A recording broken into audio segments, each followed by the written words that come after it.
ஹல்லேலூயா. சங்கீதம் 90 அது மோசேயினுடைய ஜெபம். இந்த மோசே என்ன சொல்றாரு, நாட்களை எண்ணும் அறிவை எங்களுக்கு தாரும்னு ஜெபம் பண்றாரு ஆண்டவர் சமூகத்துல. அவர் இது மோசேயின் ஜெபம், தேவனுடைய மனிதனாகிய மோசேயின் ஜெபம். இங்கு எவ்வளவு அவருக்கு ஒரு பேர் அழகாய் கொடுக்கப்பட்டிருக்கிறது, தேவனுடைய மனிதனாகிய மோசே. ஆமேன். இந்த பேர் வாங்குறது எவ்வளவு பெரிய பாக்கியம். ஆமேன். ஹல்லேலூயா. தேவனுடைய பிள்ளை என்று சொல்லுவது எவ்வளவு பெரிய பாக்கியம். ஆமேன். தேவனுடைய மனிதன் என்று இங்கு அழகாய் வேதத்திலேயே எழுதப்பட்டிருக்கிறது அவரை குறித்து. அவருடைய ஜெபமாக இருக்கின்றது. ஒரு பல பாடுகளை பட்டிருக்கிறார் வாழ்க்கையில. மோசே ஏராளமான பாடுகள். பிறந்த உடனே 3 மாத பிள்ளையாக பிறந்த உடனே ஒளித்து வைக்க வேண்டிய சூழ்நிலை. அப்புறம் 3 மாதம் ஆன உடனே அவங்களுடைய தாய் வைத்திருக்க முடியாமல் பார்வோனுடைய கட்டளையின்படியாக அவங்க நாணர் பெட்டி செய்து அதில் வைத்து தண்ணீரில் விடுறாங்க. ஆனால் ஆண்டவருடைய கிருபையினால மோசே பார்வோனுடைய குமாரத்தினாலேயே வளர்க்கப்படுகிறாள். 40 வருடங்கள் அரண்மனை வாழ்க்கை. ஆனால் அப்புறம் தேவ சித்தத்தை செய்யணும், தேவ ஜனங்களோடு பாடு அனுபவிப்பது தான் நல்லது, மேன்மையானது என்று சொல்லி அரண்மனை வாழ்க்கையை வேண்டாம்னு விட்டுட்டு அவர் பாடுபடுறாரு. மோசே வனாந்தரத்துக்கு போறாரு. 40 வருடங்கள் வனாந்தர வாழ்க்கை. அதற்கு பின்பு 80வது வயதுல ஆண்டவர் அவரை அழைத்து கொண்டு தம்முடைய ஜனத்தை நடத்தும்படியாக தலைவனாக ஏற்படுத்துகின்றார். இந்த ஜனத்தை நடத்தி வனாந்தரத்தில் அவர் பட்ட பாடுகள் ஏராளம். அதனால அவர் ஆண்டவர் சமூகத்துல வேதனையோடு ஜெபம் பண்றாரு. எங்கள் நாட்களை எல்லாம் ஒரு கதையை போல கழித்து போட்டோம் ஆண்டவரே என்று சொல்லுகின்றார். நாட்கள்லாம் இப்படியே ஓடி போயிடுச்சு. பாடுகள் நிரம்பினதா ஓடி போயிடுச்சு, வேதனைகள் நிரம்பினதா ஓடி போயிடுச்சு, ஒரு கதை போல போயிடுச்சு. யோசித்து பார்த்தோம்னா ஒரு கதை மாதிரி போயிடுச்சு. ஆண்டவரே, எங்களுடைய இனி வருகிற காலங்களாவது எங்களுக்கு நன்மையை சரிக்கட்டும், எங்களுக்கு நன்மையை தாரும் அப்படின்னு சொல்லி பாருங்க. 15வது வசனத்துல, தேவரீர் எங்களை சிறுமைப்படுத்தின நாட்களுக்கும் நாங்கள் துன்பத்தை கண்ட வருஷங்களுக்கும் சரியாய் எங்களை மகிழ்ச்சியாக்கும் அப்படின்னு சொல்லிட்டு அவர் வேதனையோடு ஜெபம் பண்ணுகின்றார். மோசேயின் ஜெபம் ஆண்டவர் சமூகத்துல கேட்கப்படுகின்றது. ஆமேன். ஜனங்கள், இஸ்ரவேல் ஜனங்கள் பட்ட வேதனைகள் எல்லாம் சீக்கிரமாய் மாறி போய் அவங்க பட்ட வேதனைக்கு தக்கதாக ஆண்டவர் அவங்களுடைய நாட்களை மகிழ்ச்சிக்குள்ளதாய் மாற்றி தருகின்றார். இன்றைக்கும் கூட தேவ பிள்ளைகள் ஒருவேளை யோசித்து பார்க்கலாம், நம்ம நாட்கள் எல்லாம் இப்படி கதையை போல கழிந்து போனதே, ஒரே பாடு, ஒரே கண்ணீர், ஒரே வேதனை, இப்படியே நம்ம கடந்து வந்துட்டோமே ஆண்டவரே, எங்க வாழ்க்கையில இனிமேல் சந்தோஷம் இருக்குமா, மகிழ்ச்சி இருக்குமா அப்படின்னு சொல்லிட்டு வேதனைப்பட்டு இருக்கிறீங்களா? ஆண்டவர் சமூகத்துல ஜெபம் பண்ணலாம். கர்த்தர் நிச்சயமாக அப்படியே நம்மையும் கூட நம்முடைய காலங்களையும் அப்படியே மாற்றி கொடுப்பார். ஆமென். ஹல்லேலூயா. இன்றைக்கு ஒரு காரியத்தை நம்ம கற்றுக்கொள்ளும்படியாக ஒரு காரியத்தை மட்டும் குறித்து பார்க்கலாம். இந்த மோசே சொல்றாரு, 12வது வசனம், நாங்கள் ஞான இருதயம் உள்ளவர்கள் ஆகும்படிக்கு இப்படி எங்கள் நாட்களை என்னும் அறிவை எங்களுக்கு போதித்தருளும். இப்போ அவர் என்ன கேட்கிறாருன்னா, நாங்கள் ஞான இருதயம் உள்ளவர்கள் ஆகும்படிக்கு எங்கள் நாட்களை என்னும் அறிவை போதித்தருளும் என்று சொல்லி கேட்கிறார். அதற்கு முந்தின வசனத்துல சொல்றாரு, ஒரு மனுஷனுடைய வாழ்நாள் 70 வருஷம்தான், ஆனா பலத்தின் மிகுதியினால 80 வருடம். ஆனா அந்த மேன்மை கூட எப்படி இருக்குதான், வெறும் வருத்தம் நிறைந்ததும் சஞ்சலம் நிறைந்ததுமாய் இருக்கிறது அப்படின்னு அவர் சொல்றாரு. ஆனா மோசேயினுடைய வயது எவ்வளவு? 120. ஆமென். ஆனா மோசே சொல்றாரு, ஒரு மனுஷனுடைய வாழ்நாள் 70 வருஷம்தான், நல்ல பலனோட வாழ்ந்தா 80 வருஷம் இருக்கலாம். ஆனா அந்த பலனோடு இருக்கிறது கூட சில நேரத்துல பாத்தீங்கன்னா அந்த வருத்தம் நிறைந்ததா சஞ்சலம் நிறைந்ததா மாறி போயிருது ஆண்டவரே அப்படின்னு சொல்லிட்டு வேதனைப்பட்டு எங்களுடைய நாட்களை என்னும் அறிவை எங்களுக்கு தாரும் என்று கேட்கிறார். ஆமேன். இப்ப நாட்களை என்னும் அறிவு எதுக்கு அப்படின்னு சொன்னா, அப்போ நம்ம அந்த நாட்களை பிரயோஜனமாய் செலவு பண்ணுவதற்கு எங்களுக்கு ஞானத்தை தாரும் என்று சொல்லி கேட்பது போல கேட்கிறார். ஞானத்தை தாரோம். எங்கள் நாட்களை எண்ணும்படிக்கு நாம் அவரவருக்குரிய காலங்களை பிரயோஜனமாய் செலவு பண்ணுவதற்கு. ஆமேன். அங்கே அழகா சொல்லியிருக்க, எங்கள் நாட்களை என்னும் அறிவை எங்களுக்கு போதித்தரலாம். எங்களுடைய நாட்களை நாங்கள் என்னனோம், நாங்கள் சரியாக புரிந்து கொண்டு அறிந்து கொண்டு ஞானம் உள்ளவர்களாக நாங்கள் வாழணும் அப்படின்னு சொல்லி ஜெபிக்கிறார். இன்றைக்கு இந்த 2021 ஆண்டினுடைய கடைசி நாட்களில் நின்று கொண்டிருக்கிற நாமும் கூட ஆண்டவர் சமூகத்தில் நம்ம கேட்கணும், ஆண்டவரே எங்களுக்கு எங்கள் நாட்களை என்னும் அறிவை எங்களுக்கு தாரும் ஆண்டவரே. ஆமேன். ஏதோ உலகத்தார் எல்லாரும் வாழ்ந்து போவது போல ஒரு கதை போல வாழ்ந்து இந்த பூமியை விட்டு நம்ம போகக்கூடாது. நம்ம ஒவ்வொரு நாளும் இந்த பூமியில வாழுகின்ற ஒவ்வொரு நாளும் பிரயோஜனமுள்ளதாய் காணப்பட வேண்டும். ஆமேன். ஹல்லேலூயா, ஹல்லேலூயா. ஒவ்வொரு நாளும் பிரயோஜனம் உள்ளதாய் காணப்பட வேண்டும். அதான் பவுல் இதுக்கு அழகாய் பரிசுத்த ஆவியானவர் பவுல் மூலமாய் நமக்கு புதிய ஏற்பாட்டில் விளக்கி காண்பிக்கின்றார். எபேசியர் 5வது அதிகாரம் 14, 15, 16 பாஸ்டர் வாசிங்க. எபேசியர் 5, 14, 15, 16. ஆதலால் தூங்குகிற நீ விழித்து மரித்தோரை விட்டு எழுந்திரு, அப்பொழுது கிறிஸ்து உன்னை பிரகாசிப்பிப்பார் என்று சொல்லி இருக்கிறார். ஆனபடியினாலே நீங்கள் ஞானமற்றவர்களைப் போல நடவாமல் ஞானமுள்ளவர்களைப் போல கவனமாய் நடந்து கொள்ள பார்த்து நாட்கள் பொல்லாதவைகளானதால் காலத்தை பிரயோஜனப்படுத்திக் கொள்ளுங்கள். இங்கே பவுல் அழகாய் அன்றைக்கு மோசே ஜெபம் பண்றாரு, எங்களுக்கு நாட்களை என்னும் அறிவை எங்களுக்கு தாரும் ஆண்டவரே அப்படின்னு சொல்லி ஜெபம் பண்றாரு. அதனுடைய அர்த்தம் என்னதுன்னா, நாங்கள் நாட்களை எண்ணி பிரயோஜனமாய் செலவு பண்ணணும் அப்படின்னு சொல்லி கேட்கிறாரு. இங்கே பவுல் அழகா சொல்றாரு, இங்கே நாட்காலத்தை பிரயோஜனப்படுத்தி கொள்ளுங்கள். ஆமேன். நீங்கள் ஞானமற்றவர்களைப் போல நடவாமல் ஞானம் உள்ளவர்களைப் போல கவனமாய் நடந்து கொள்ள பார்த்து நாட்கள் பொல்லாதவைகள் ஆனதால் காலத்தை பிரயோஜனப்படுத்தி கொள்ளுங்கள். ஆமேன். ஹல்லேலூயா, ஹல்லேலூயா. இப்போ அவர் ஞானம் வேணும்னு கேட்குறாரு. இங்கே ஒரு சொல்றார், ஞானம் உள்ளவங்க எப்படி நடப்பாங்களாம்? கவனமாக நடப்பாங்க. ஒரு நாளை கூட அவங்க வீணாக்க மாட்டாங்க, ஒரு மணி நேரத்தை கூட வீணாக்க மாட்டாங்க, ஒரு நிமிடத்தை கூட வீணாக்க மாட்டாங்க. அவங்க ஒவ்வொரு மணி நேரத்தையும் கவனமாய் செலவு பண்ணுவாங்க. அப்படிப்பட்ட ஞானம் உள்ளவர்களாக நீங்க நடந்து கொள்ளுங்க. அப்போ அதுக்கு என்ன செய்யணும்னா, ஆகவே தூங்குகிற நீ மரித்தோரை விட்டு எழும்பு. ஆமேன். ஹல்லேலூயா, ஹல்லேலூயா. அப்போ ஆண்டவர் எல்லாரையும் ஜீவனுள்ளோரா பார்க்கல. ஒரு சிலர் அவங்க அந்த பூமியில வாழ்ந்தா கூட அவருடைய கணக்குப்படி ஜீவனுள்ளோர் என்பது ஞானமாய் நடக்கிற ஆண்டவருக்கு பிரியமாய் நடக்கிறவர்களை தான் அவர் பார்க்கிறாரு. அப்போ நீங்க மரித்தோரை விட்டு எழும்பு, தூங்குகிற நீ மரித்தோரை விட்டு எழும்பி நீ ஞானமுள்ளவர்களை போல நடந்து கொள் என்று சொல்லுகின்றார். தேவ பிள்ளைகளாகிய நீங்க கூட எப்படி நடந்து கொள்ளணும்? ஞானமுள்ளவர்களாய் கவனமா ஒவ்வொரு நாளையும் கவனமாய் செலவு பண்ண. வீட்டில் எதுக்கு நம்ம வீட்டில் எல்லா ரூம் ஹாலில் பார்த்தா கடிகாரம் வச்சிருக்கிறோம், சமையலறையில் பார்த்தா கடிகாரம் வச்சிருக்கோம், பெட்ரூமில் பார்த்தா கடிகாரம் வச்சிருக்கோம். எதுக்கு வச்சிருக்கோம்? என்ன டைம் மட்டும் பார்க்கறதுக்கா? இல்லை, இந்த நாள் இன்னும் எவ்வளோ நேரத்தில் முடிஞ்சிருங்கிறது அதிலே தெரியும் நமக்கு இல்லையா? எத்தனை மணின்னு பார்க்கும் பொழுது இப்போ மத்தியானம் 1 மணினா இந்த நாளில் பாதி நாள் ஓடி போயிடுச்சு, மிச்சம் பாதி நாள் தான் இருக்குது. நம்ம இன்னைக்கு என்ன செய்திருக்கோம், இன்னும் மீதி இருக்கிற நேரத்தில் என்ன செய்யலாம் அப்படின்னு யோசித்து செயல்படணும். ஞானம் உள்ளவர்களை போல கவனமாய் நடக்க பழகி கொள்ள வேண்டும். ஒவ்வொரு வருடமும் நான் கேட்பேன், எத்தனை பேர் டைரி எழுதுறீங்க அப்படின்னு சொல்லி. இல்லை, ஒவ்வொரு வருஷமும் நீங்கள் எழுத விரும்புகிறீங்கன்னு நினைக்கிறேன். விரும்புகிறீங்கல்ல எல்லாரும், ஆனால் எழுத முடியல உங்களுக்கு. ஆமே. அப்போ இந்த சின்ன வேலையை கூட செய்கிறதுக்கு உங்களுக்கு நேரத்தை கவனமாக செலவு பண்ண முடியலன்னா நீங்கள் உங்கள் நேரத்தை எப்படி நீங்கள் முழுவதும் பிரயோஜனமாக செலவு பண்ணுவீங்க?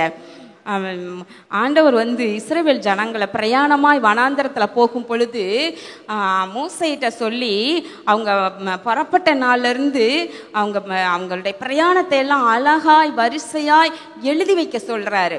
இப்போ நாமும் கூட சில நேரங்களில் சில காரியங்களை நம்ம மறந்து போயிடுறோம். ஆனால் அதை கூட நம்ம ஞாபகப்படுத்தி ஒரு நாளில் முக்கியமானது என்ன நடந்தது அப்படிங்கிறத ஒரு 4 வரியில் நம்ம எழுதி வைத்து கொள்ளலாம். 4 வரி தான். நீங்கள் ரொம்ப கதையாக எழுதணும்னு தேவையில்லை. அவசியமான காரியங்களை நல்லா எழுதி வைக்கலாம். சில முக்கியமானதை நேரமே இல்லைன்னா கூட நீங்கள் வந்து ஜெபம் பண்ணிட்டு படுக்க போகிறதுக்கு முன்பதான் நீங்கள் வந்து உங்களுக்கு பக்கத்தில் வச்சுக்கோங்க டைரியை. அதில் ஒரு 4 வரி எழுதி வச்சுட்டு படுங்க. அப்போ ஒரு சில நாட்களில் முக்கியமான காரியங்கள் நடக்கும் பொழுது கூட 2 வரி எழுதிக்கிடலாம். நான் வந்து பல வருஷமாக நான் எழுதிட்டு இருக்கிறேன். எனக்கும் நேரமே இருக்காது தான். ஒரு சில நேரங்களில் 4 நாள் கூட எழுதாமல் விடுபட்டுறோம். அப்புறம் அதை தூக்கி எடுத்து திரும்ப நான் 4 நாள் கழித்து எழுதுனா 4 நாளைக்கு முன்னாடி என்ன நடந்ததுன்னு சில நேரம் எனக்கு மறந்து போயிடும். அப்போ யோசித்து பார்ப்பேன். அப்போ 4 நாளைக்கு முன்னாடி நடந்ததே சில நேரம் மறந்து போயிருதே. அப்போ நம்ம பல நாட்களாக இதுக்கு முன்பதாக நடந்ததெல்லாம் நம்ம மறந்து போய் ஒரு கதையை போல மறந்து போயிடக்கூடாதே அப்படின்னு சொல்லிட்டு அப்புறம் நான் கரெக்டாக விடாமல் நான் எழுத ஆரம்பிச்சிருவேன். நான் அதே போல் ஒரு கதையை போல கழித்து போட்டோம் என்று இல்லாதபடிக்கு நீங்கள் எழுதும் போதே உங்களுக்கு தெரியும் இந்த நாளை நீங்கள் பிரயோஜனமாக செலவு பண்ணீங்களா செலவு பண்ணலையா அப்படின்னு சொல்லிட்டு. ஆமேன், ஹல்லேலூயா. நான் வந்து எங்கள் ஆஃபீஸில் இருக்கிற பிளெஸ்ஸிங் டிவி ஸ்டாஃப் எல்லாட்டையும் அப்படி தான் சொல்வேன். நான் நீங்கள் வந்து ஒரு நாளைக்கு உங்களோட டைமில் என்ன ஒர்க் பண்ணுறீங்க அப்படிங்கிறத நீங்களே ஒரு நோட்டு போட்டு எழுதுங்க அப்படின்னு சொல்வேன். என்ன ஒர்க் பண்ணியிருக்கிறீங்க, இன்னைக்கு என்ன பிரயோஜனமாக செய்திருக்கீங்க, எவ்வளவு செய்திருக்கிறீங்க, கர்த்தருடைய ஊழியத்தில் ஆண்டவருக்காக நீங்கள் என்ன வேலையை செய்திருக்கிறீங்க, அதை வந்து நீங்கள் எழுதி வைங்க. நாங்கள் பார்க்கணுங்கிறதுக்காக இல்லை, உங்களுக்கே ஒரு மாதம் முடியும் பொழுது இந்த மாதத்தில் எவ்வளோ வேலைகளை நம்ம ஆண்டவருக்காக செய்திருக்கோன்னு உங்களுக்கு அப்போ தான் புரியும் அப்படின்னு நான் அடிக்கடி சொல்லிகிட்டே இருப்பேன். நான் அப்போ நாமும் கூட வாழ்க்கையில் சில காரியங்களை நம்ம எழுதி வைத்து கொள்வோமானால் அது மிகவும் நல்லது. அது நம்மையே அது உருவாக்கும். அது நம்ம ஒரு நாளைக்கு எடுத்து இந்த போன மாதத்தில் நம்ம என்னெல்லாம் செய்திருக்கோம் நீங்கள் எடுத்து பார்க்கும் பொழுது அப்போ தான் உங்களுக்கு தெரியும் நம்ம ஒன்றுமே செய்யலையே, ஒரு மாதத்தை வீணாக்கிட்டோமே அப்படின்னு புரியும். அப்போ இந்த மாதத்தில் எப்பெல்லாம் உபவாசம் இருக்கணும், எப்பெல்லாம் ஜெபிக்கணும். சில நேரத்தில் ஆண்டவர் சமூகத்தில் ஜெபாரேல உட்கார்ந்து பாட்டு பாடும்போது கூட நான் வந்து எழுதுகிறேன். நான் பாடுற பாடல்களை கூட வரிசையாக எழுதி வச்சிருவேன். நான் 10 பாட்டு 7 பாட்டு அப்படின்னு பாடும்போது என்ன பாட்டெலாம் பாடுறேன் அப்படின்ட்டு நான் வந்து சும்மா எழுதி வச்சிருவேன். நான் ஏனோ தானோ என்று எதையும் செய்யாதபடிக்கு சில காரியங்களை நம்ம ஒழுங்காக அப்படி செய்யும் பொழுது அது நம்மையே அது வந்து ஆண்டவர் நம்மையும் அறியாமல் அவர் நம்மை அப்படியே டியூன் பண்ணிக்கிட்டே வருவார். இப்போ ஒழுக்கம் நிறைந்ததாக ஞானம் உள்ளவர்களாக வாழ்வதற்கு நம்ம பழகிக்கொள்ள வேண்டும். ஆமென், ஹல்லேலூயா. இதில் வந்து பவுல் என்ன காரியம் சொல்கிறார், நான் அந்த காலத்தை பிரயோஜனப்படுத்த என்ன செய்யணும் அப்படின்னு சொல்லி அழகா சொல்கிறாரு பாருங்க. இதில் வந்து 18, 19, 20 வாசிங்க பாஸ்டர். துன்மார்க்கத்துக்கு ஏதுவான மதுபான வெறி கொள்ளாமல் ஆவியினால் நிறைந்து சங்கீதங்களினாலும் கீர்த்தனைகளினாலும் ஞான பாட்டுகளினாலும் ஒருவருக்கொருவர் புத்தி சொல்லிக்கொண்டு உங்கள் இருதயத்தில் கர்த்தரை பாடி கீர்த்தனம் பண்ணி நம்முடைய கர்த்தராகிய இயேசு கிறிஸ்துவின் நாமத்தினாலே எப்பொழுதும் எல்லாவற்றிற்காகவும் பிதாவாகிய தேவனை ஸ்தோத்தரித்து தெய்வ பக்தியோடே ஒருவருக்கொருவர் கீழ்ப்படிந்திருங்கள். இங்கே பவுல் வந்து எப்படி காலத்தை நம்ம பிரயோஜனப்படுத்தணும் அப்படின்னு ஒரு கேள்விக்குறி வரலாம். எப்படி நம்ம செலவு பண்ணுறது காலத்தை? அழகா பவுல் சொல்கிறாரு, காலத்தை பிரயோஜனப்படுத்தி கொள்ளுங்கள், நாட்கள் பொல்லாதவைகளாக இருக்கிறதுனால. இப்போ நம்ம என்ன செய்யணுமா? 17வது வசனம், நீங்கள் மதியற்றவர்களாக இராமல் கர்த்தருடைய சித்தம் இன்னதென்று உணர்ந்து கொள்ளுங்கள். கர்த்தருடைய சித்தத்தின்படி நம்ம நாட்களை செலவு பண்ணணும். தேவனுடைய சித்தம் என்ன அப்படின்னு முதல்ல உணர்ந்து கொள்ளணும். அப்ப எதுதான் தேவ சித்தம் அப்படின்னு சொன்னா, துன்மார்க்கத்திற்கு ஏதுவாக வெறி கொள்ளாம, அப்போ வந்து சங்கீதங்களினாலும் கீர்த்தனைகளினாலும் ஞான பாட்டுகளினாலும் ஒருவருக்கொருவர் புத்தி சொல்லி கொண்டு உங்கள் இருதயத்தில் கர்த்தரை பாடி கீர்த்தனை பண்ணி. முதல்ல என்ன செய்யணுமா, நம்ம வந்து சங்கீதங்களினாலும் ஞான பாட்டுகளினாலும், அதாவது நல்ல தரமான பாட்டுகளினால கர்த்தரை பாட நம்ம பழகிக்கொள்ள வேண்டும். ஆமென், ஹல்லேலூயா. எல்லா பாடல்களையும் ஏனோ தானோ வென்ற அர்த்தமில்லாத இருக்கிற பாடல்களை எல்லாம் பாடணும்னு அவசியம் இல்லை. நல்ல சங்கீதங்களினாலும் ஞான பாட்டுகளினாலும் அர்த்தமுள்ள பிரயோஜனமுள்ள அபிஷேகம் நிறைந்த பாடல்களினால கர்த்தரை பாடி மகிமைப்படுத்தி இருதயத்திலையும் அவரை பாடி நீங்க அமர்ந்திருங்க அப்படின்னு சொல்லப்படுகிறது. அதோடு கூட ஒருவருக்கொருவர் தேவ பிள்ளைகள் ஒருவருக்கொருவர் ஆலோசனைகளை சொல்லி, என்ன ஆலோசனை? ஒருவருக்கொருவர் ஆலோசனை சொல்லி பலப்படுத்தணும். விசுவாசத்துல சோர்ந்து போகிற தேவ பிள்ளைகள் இருப்பார்களானால் அவங்களுக்கு நல் வார்த்தைகளை சொல்லி, விசுவாச வார்த்தைகளை சொல்லி அவங்கள பலப்படுத்தணும், திடப்படுத்தணும். இன்னும் கொஞ்ச காலம் தான் அந்த பாடுகள், இன்னும் கொஞ்ச காலம் தான், பயப்படாத, சோர்ந்து போகாத, ஆண்டோடைய வருகை சீக்கிரமா வரப்போகுது. இந்த சோர்வுகள் இந்த பாடுகள்லாம் நமக்கு போயிரும், இந்த உலகத்தோட போயிரும், கவலைப்படாத அப்படின்னு சொல்லிட்டு தேவ பிள்ளைகள் ஒருவருக்கொருவர் என்ன சொல்லணுமா?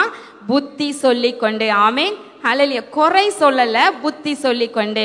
ஒருவருடைய குறைய பேசாதீங்க, ஒருவர்கிட்ட இருக்கிற குறைபாடுகளை குறித்து நீங்க சொல்லாதீங்க. ஆனா அவங்கள விசுவாசத்துல திடப்படுத்துங்க. ஒருவருக்கொருவர் புத்தி சொல்லி சங்கீதங்களினால் ஞான பாடல்களாலும் நல்ல பாடல் பாடி ஆண்டவரை மகிமைப்படுத்தி நம்முடைய கர்த்தராகிய இயேசு கிறிஸ்துவின் நாமத்தினாலே எப்பொழுதும் எல்லாவற்றிற்காகவும் பிதாவாகிய தேவனை ஸ்தோத்தரித்து. ஆமேன், ஹல்லேலூயா. எப்பொழுதும் எல்லாவற்றிற்காகவும் பிதாவாகிய தேவனை ஸ்தோத்தரிக்க பழகிக்கொள்ளுங்க. காலத்தை பிரயோஜனப்படுத்துவதற்கு அழகான ஆலோசனைகள். ஆண்டவரை ஸ்தோத்திரம் பண்றது, எல்லா நேரமும் எல்லாவற்றுக்காகவும் ஸ்தோத்திரம் பண்ணிட்டு அப்புறம் அவனு சொல்றாரு, தெய்வ பயத்தோட ஒருவருக்கொருவர் கீழ்ப்படிந்திருங்கள். ஆமென், ஹல்லேலூயா. ஒருவருக்கொருவர் கீழ்ப்படிந்திருங்கள், தெய்வ பயத்தோடு கூட, தெய்வ பயத்தோடு. அப்போ அதிலே பாருங்க, கர்த்தருக்கு பிரியமில்லாத காரியத்திற்கு நீங்க கீழ்ப்படிந்திருக்க அவசியம் இல்லை. தெய்வ பயத்தோடு கூட ஒருவருக்கொருவர் கீழ்ப்படிந்திருங்கள் என்று சொல்லி ஆலோசனை சொல்லுகின்றார். அடுத்து இதுல அழகா மெயினா எழுதுறாரு, கணவன் மனைவி எப்படி இருக்கணும் அப்படிங்கறது அழகா இல்லை. இதெல்லாம் என்னன்னா காலத்தை பிரயோஜனப்படுத்தி ஞானமாய் செலவு பண்ணுவதற்கு பவுல் சொல்லுகின்ற ஆலோசனைகள். நல்ல பாடல்களை பாடுங்க, ஒருவருக்கொருவர் ஆலோசனைகளை சொல்லி புத்தி சொல்லி தேற்றுங்க, அவங்களை திடப்படுத்துங்க, பலப்படுத்துங்க. அப்புறம் தேவனை எப்பொழுதும் இயேசு கிறிஸ்துவின் நாமத்தினாலே ஸ்தோத்திரம் செலுத்தி எல்லாவற்றுக்காகவும் ஸ்தோத்திரம் செலுத்துங்க. அடுத்து தெய்வ பயத்தோடு ஒருவருக்கொருவர் கீழ்ப்படிந்திருங்கள். அதுல மெயினா என்னன்னா கணவன் மனைவிக்கு இடையில இருக்கிற ஐக்கியம் எப்படி இருக்கணும், ஒரு குடும்பத்துல அவங்க ரெண்டு பேரும் எப்படி இருக்கணும், இது ரொம்ப முக்கியம் அப்படின்னு சொல்லி அதை மட்டும் இதுல எழுதி வச்சிருக்கிறாரு.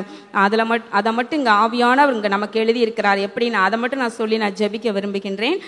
மனைவிகளே, கர்த்தருக்கு கீழ்ப்படுகிறது போல உங்கள் சொந்த புருஷருக்கும் கீழ்ப்படியுங்கள். கிறிஸ்து சபைக்கு தலையாய் இருக்கிறது போல புருஷனும் மனைவிக்கு தலையாய் இருக்கிறான். அவரே சரீரத்துக்கும் இரட்சகராய் இருக்கிறார்.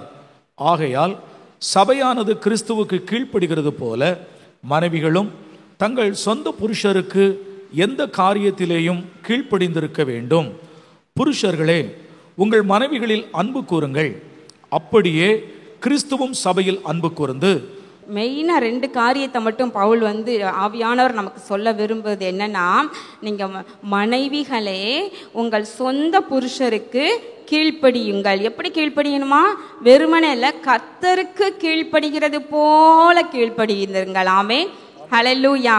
கிறிஸ்து சபைக்கு தலையா இருக்கிறது போல புருஷனும் மனைவிக்கு தலையா இருக்கிறான். கிறிஸ்து தலையா இருக்கிறது போல அப்படின்னு எழுதப்பட்டிருக்கு. அப்போ மனைவியானவள் தன் கணவனுக்கு எப்படி கீழ்ப்படிந்து பயபக்தியா இருக்க வேண்டுமோ அது தேவனுடைய பார்வையில் அது அவசியமா இருக்கிறது. அதுதான் அவர் படைத்திருக்கிற நியமம், அதுதான் நமக்கு கொடுத்திருக்கிற நியமம். அதன்படி எப்படி நடக்கத்தான் வேணும். காலத்தை பிரயோஜனம் பண்ண நம்மளோட இஷ்டப்படி அல்ல, தேவனுடைய சித்தத்தின்படி நடப்பது அவசியமா இருக்கிறது. இப்போ எல்லா சகோதரர்களுக்கும் ரொம்ப சந்தோஷம். எல்லாத்தையும் இது மனைவிக்கு தலை புருஷன்னு சிஸ்டர் நல்லா சொல்ல வச்சுட்டாங்க. இனிமேல் என்னுடைய மனைவி என்கிட்ட நல்லா நடப்பா அப்படின்னு நிறைய பேர் நினைக்கிறீங்க. ஆனால் உங்களுக்கு என்ன சொல்லப்படுகிறது என்றால், அடுத்த வசனம் பாருங்க, புருஷர்களே உங்கள் மனைவிகளில் அன்பு கூறுங்கள், அப்படியே கிறிஸ்துவும் சபையில் அன்பு கூர்ந்து. இப்போ அவங்க மனைவிமார் தங்கள் கணவருக்கு எப்படி கீழ்ப்படிந்திருக்கணுமா? கர்த்தருக்கு கீழ்ப்படுகிறது போல கீழ்ப்படிந்திருக்கணும். அதே போல புருஷர்களும் உங்கள் மனைவியின் இடத்துல எப்படி அன்பு கூறணுமா? கிறிஸ்து சபையில் அன்பு கூறுவது போல. ஆமென் சொல்லுங்க. இப்ப சகோதரர்கள்லாம் சொல்லுங்க, கிறிஸ்து சபையில் அன்பு கூறுவது போல மனைவியின் இடத்துல அன்பு கூறணும். சாதாரண அன்பு அல்ல. மனைவியின் இடத்தில் அன்பு கூறுகிறவன் தன்னில் தானே அன்பு கூறுகிறான் என்று அடுத்த வசனம் எழுதப்பட்டிருக்குது. சபைக்காக கிறிஸ்து என்ன செய்திருக்கிறார்? தன் ஜீவனையும் கொடுத்திருக்கிறாராம். அடுத்த 2 வசனம் எழுதியிருக்கு. அப்போ அப்படிப்பட்ட ஒரு அன்பு நீங்க உங்க மனைவியின் இடத்துல காண்பிக்க வேண்டும். கிறிஸ்து கர்த்தருக்கு கீழ்ப்படுகிறது போல மனைவி தன் கணவருக்கு கீழ்ப்படிந்திருக்க வேண்டும். இதுதான் தேவனுடைய சித்தம். ஆமென் ஹல்லேலூயா. எந்த தேவ பிள்ளையும் இந்த விதமான குடும்பமாக இருக்கும் என்றால் மிகவும் நல்லது. ஆமென் ஹல்லேலூயா ஹல்லேலூயா. இன்னைக்கு அநேக குடும்பங்கள் திருமணமாகியும் ஒரு கட்டுக்கோப்புக்குள்ள இல்லாம சிதறி போய் இருப்பதற்கு காரணம் இந்த கர்த்தருடைய நியமத்திற்கு அவங்க படி கீழ்ப்படிந்து வாழாமல் இருப்பதுதான். ஒருவேளை நம்முடைய திருச்சபையில இருக்கிறவங்க ஒருவேளை திருமணமாகி 1 ஆண்டு ஆயிருக்கலாம், 2 ஆண்டு ஆயிருக்கலாம், அல்லது 10 ஆண்டுகள் ஆயிருக்கலாம், அல்லது அதை விட அதிகமாக ஆயிருக்கலாம். ஆனால் இந்த நியமத்தின்படி நீங்கள் இருக்கிறீங்களா? இதை நீங்கள் சரி பண்ணி கொள்ளுங்கள். ஆமென் ஹல்லேலூயா ஹல்லேலூயா. எங்களுக்கு திருமணமாகி ஒரு 4 அல்லது 5 ஆண்டுகள் இருக்கும் என்று எண்ணுகிறேன். அப்பொழுது நானும் சகோதரனும் சேர்ந்து ஒரு புத்தகம் எழுதினோம். அதுக்கு பேர் தான் குடும்ப ஐக்கியம் என்கிற புத்தகம். அது எங்களுக்கு திருமணமான ஒரு 5 ஆண்டுகள் இருக்கும்போது எழுதியிருப்போம் என்று எண்ணுகிறேன். 2001 அல்லது 2000 எழுதியிருப்போம் என்று எண்ணுகிறேன். நீங்கள் அந்த புக்கு தான் இன்றைக்கும் அந்த மேலே உள்ள கவர்லாம் மாற்றி கடைசியாக ஒரே ஒரு சாப்டர் மட்டும் அதில் நாங்கள் அடிஷ்னலாக கூட்டி அதை நாங்கள் பிரிண்ட் பண்ணி புக்கு வெளியிட்ருக்கோம். அதை நீங்கள் இல்லாதவங்க வாங்கி வாசித்து பாருங்கள். அதில் அந்த 4-5 ஆண்டுகள்லேயே ஆண்டவர் எங்களை அழகாய் அருமையாய் நடத்தி, அப்போ 2 பிள்ளைகள் இருந்தாங்க, ஆலிஸ் டரிஸ். நாங்கள் 2 பிள்ளைகளை அவர்களை வளர்க்க ஊழியத்தை செய்ய அழகாய் எங்களை பழக்கப்படுத்தினார்.